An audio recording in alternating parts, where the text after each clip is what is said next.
What's going on, everybody? Welcome back to Wrestling Mans. That's right, it's time for another review. So let's do this. It's time to review WWE Raw, the 7th of March 2022.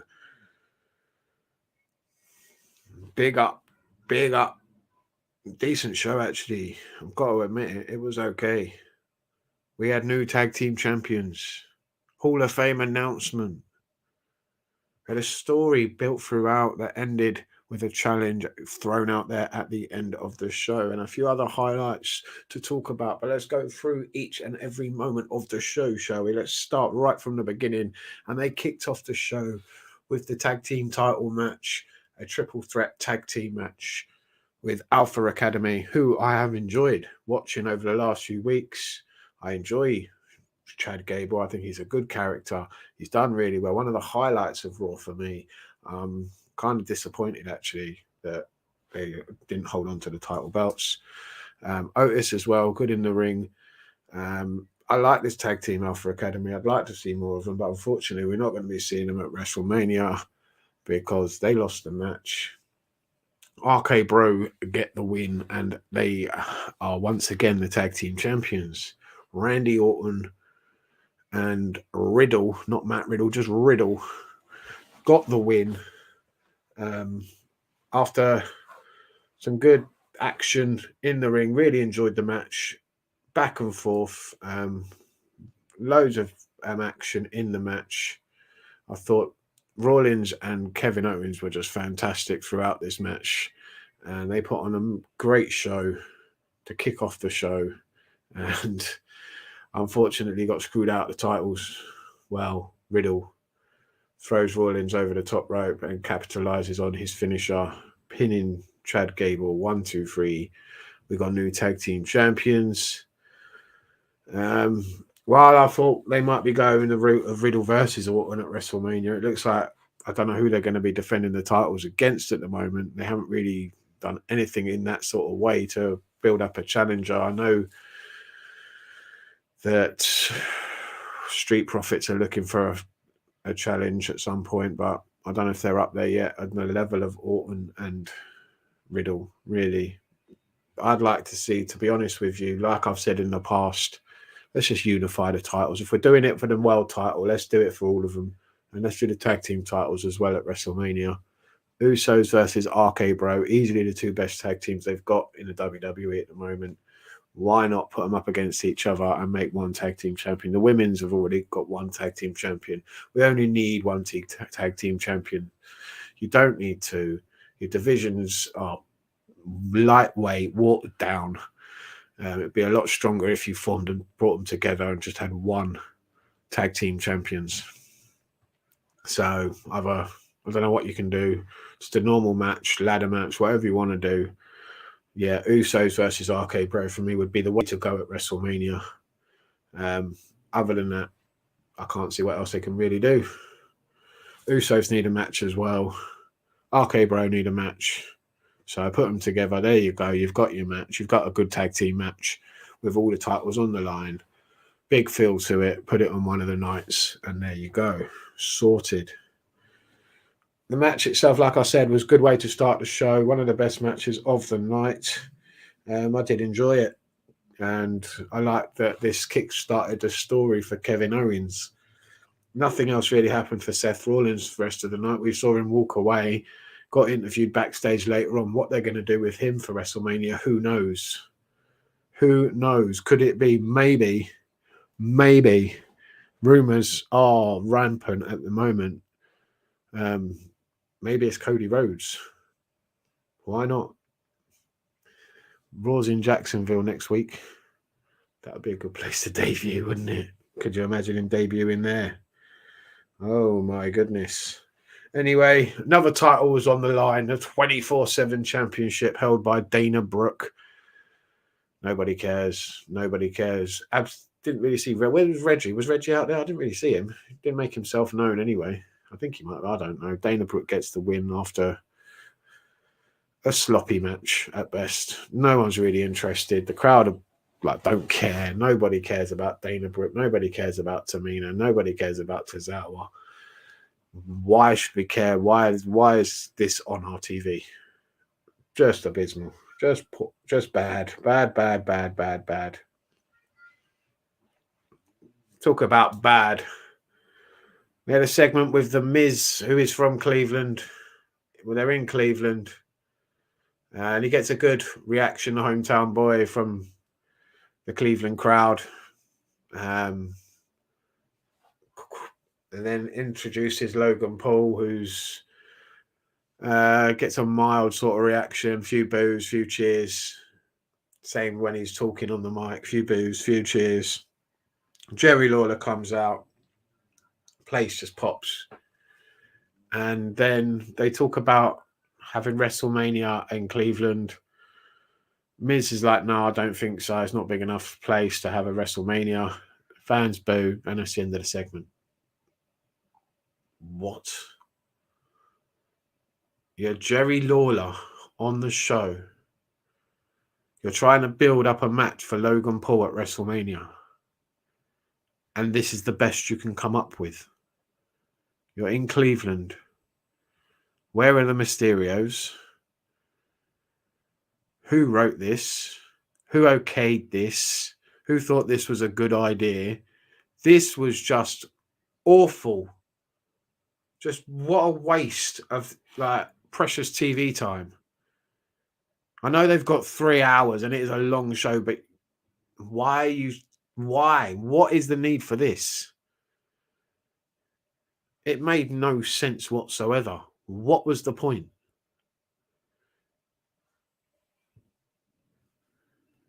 It just no. It baffling. Like, why would you do this? It's a waste of time. One of the highlight, or the highlight for me of this show, if it wasn't for you, then what's going on? Braun Breaker, or as I call him, Rex Steiner. Braun Breaker, what a crap name. They're still you. Oh, why are they using that name? The poor guy. Braun Breaker, Tommaso Ciampa against the Dirty Dogs. We've got a triple threat match tomorrow night on NXT Roadblock, which should be very, very good. But Braun Breaker, wow, shone on in this match and shows that he is more than ready, more than capable, along with Ciampa, to be on this Raw brand. Now he's ready. Let him drop that title ASAP and get him up onto Raw. The guy's a star. Did you see it? He's a beast of an athlete. I can't wait for him to get up onto the main roster. It needs to happen ASAP. Very, very, very impressive in this match. Dirty Dogs, as always, brilliant. Why they're not being used more, I don't know. Bobby Roode is just amazing. Dolph Ziggler can work with anyone and make anyone look good. Why they're being like underutilized, I don't know. But yeah, they made Braun Breaker look like a star anyway. He was brilliant. Tommaso Ciampa as well. Like, these guys this was wrestling. This is what I like. This for me, this was the best match of the show. The highlight of the show. Rex Steiner gets the win. Impressive finisher. Just impressive all over. Good match. Really enjoyed it. Made me want to watch the triple threat match tomorrow night on NXT just to see him. Rex Braun Breaker Steiner is going to be a star. Just like his dad, just like his uncle. Can't wait to see more. Then we had Hill versus Hill, Nigerian versus Nigerian, Apollo Crews versus Omos. Well, it was just Omos squashing Apollo Crews. I didn't get this. Why would you do this?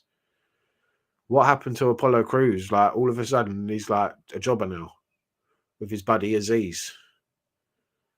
This made no sense at all. If anything, like, Omos should be joining them. But nope. Let's just job out another guy you built up, gave a character to, gave time to, invested in, and now you're just making him a jobber again. He's gone backwards. Like 2 steps forwards and 4 steps backwards with some of these wrestlers and the creative. It's ridiculous. Edge did some weird ass promo in the ring with blue light.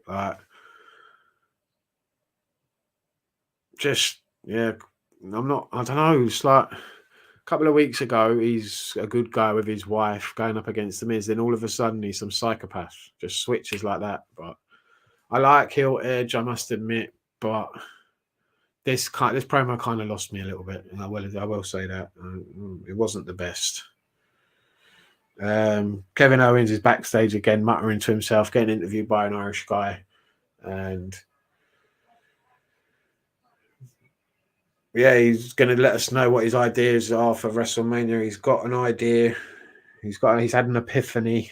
That's a big word for him. But yeah, his main event, his WrestleMania future is in the balance tonight. He's going to let us know what happens later on, what his idea is. We've got another tag team match player, Teddy Long. He's doing his best. Like I said last week, I did say Liv Morgan and Rhea Ripley would make a decent tag team, and now they've gone and done it. They've only gone and put them in the tag team match at WrestleMania. I mean, I didn't mean for them to do that. No. I mean, it's going to be botchy enough as it was when it was just Sasha and Naomi versus Carmella and Zelina.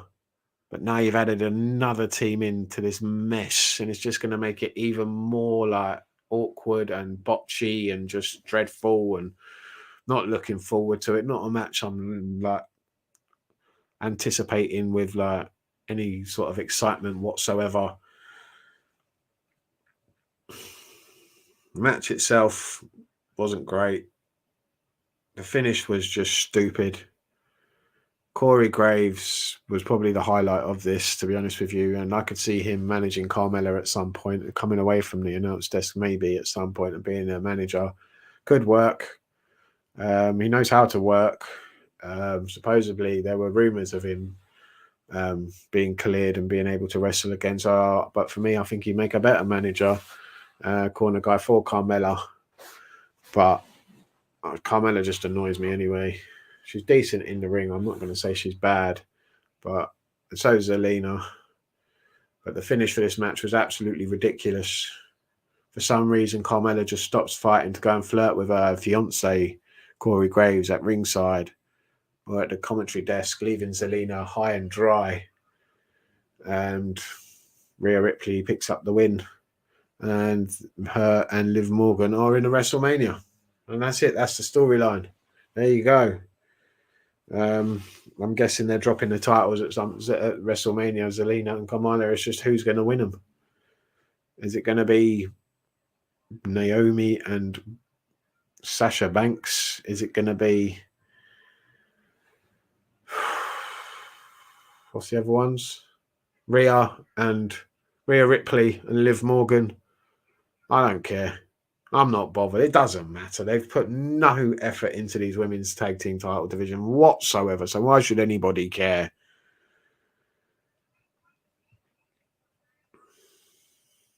Finn Balor versus Austin Theory. When you see Austin Theory after what happened on SmackDown when he slapped Pat McAfee, the one thing and the one person you're hoping for is Pat McAfee himself. The man, the legend. And where was he? Nowhere to be seen. Instead, we got Damian Priest choke slamming or choking out Finn Balor or grabbing him by the throat, goozling him, costing Austin Theory the match. Balor wins by DQ, then gets razor's edged for his troubles by Damian Priest. Obviously, they're building to a match at WrestleMania between these two, a rematch. I like heel Priest. I think he needs like a corner man or a mic man with him because he's not the best on the mic. He is someone who could have a manager and it could really help him. Who, I don't know, but he needs somebody, in my opinion. Other than that, yeah, it's going to be a good match, good rematch. These two will put on a good show. Both good workers. Looking forward to it. Should be a good one. I mean, Theory's there getting the selfie afterwards. Still no Pat McAfee. Where was Pat McAfee? Pat, man, you're letting the side down. Come on, dude. Big announcement of the night was Vader in the Hall of Fame. Happy for Vader. deservedly, like more than deservedly, deserves to be in the Hall of Fame. Should have happened years ago. Unfortunately, he's passed away now. So that's the only sad part, really, that he's not able to be there and collect the award and have a speech and listen to people talk about how great he was, because he was, in my opinion, one of, if not the best big man in professional wrestling history. Dominated Japan, won multiple titles there, multiple titles in America, wrestled all around the world. And I had the privilege of meeting him. Wasn't at the best time in his career. It was towards the end when he wasn't in the best shape, or physically and mentally. He had a match with Will Ospreay at Rev Pro Wrestling in London in Bethnal Green, the York Hall. You've heard, if you know, you heard like what happened backstage and all the stuff. Wasn't the easiest person to work with, according to Ospreay. But I'm happy that I met him. He interacted with me on the way to the ring. Never forget that moment. It was quite sad that everyone was booing him, actually, and he was like, "Is this a work? Like, what's going on?" Like, and I just said, "Yeah, it's a work, man. Just go with it." And he did.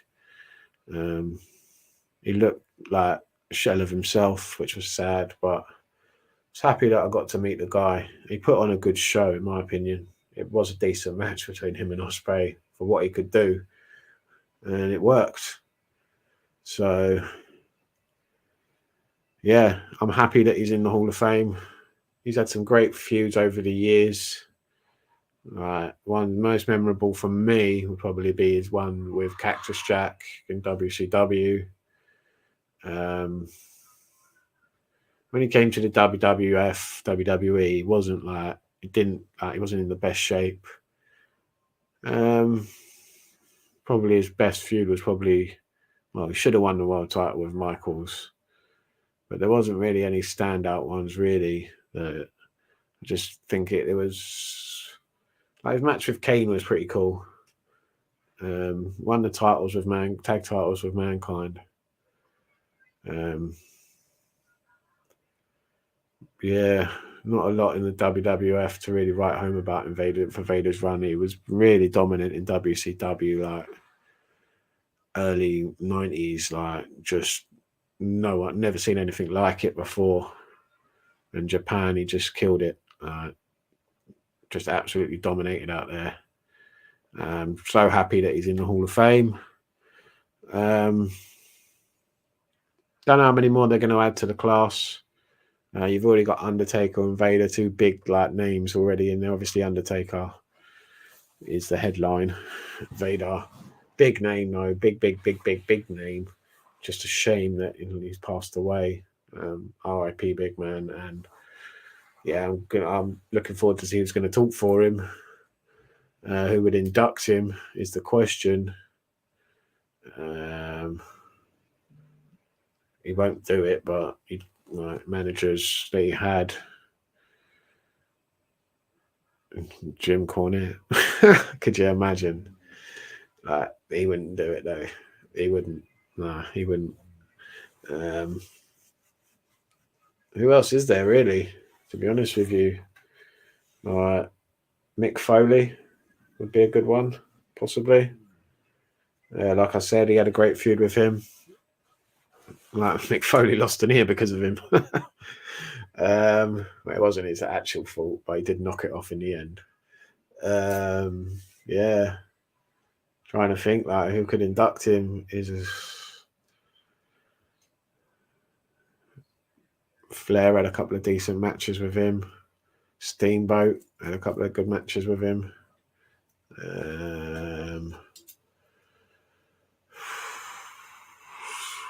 Shawn Michaels wasn't a big fan. I'm trying to think who could do it. Who is there? Right. Yeah, let me know who you think down below. Who could induct Vader into the Hall of Fame?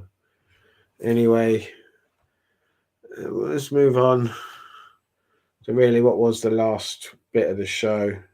We had a promo from Belair. They really didn't focus. There was no Becky Lynch tonight, which was surprising.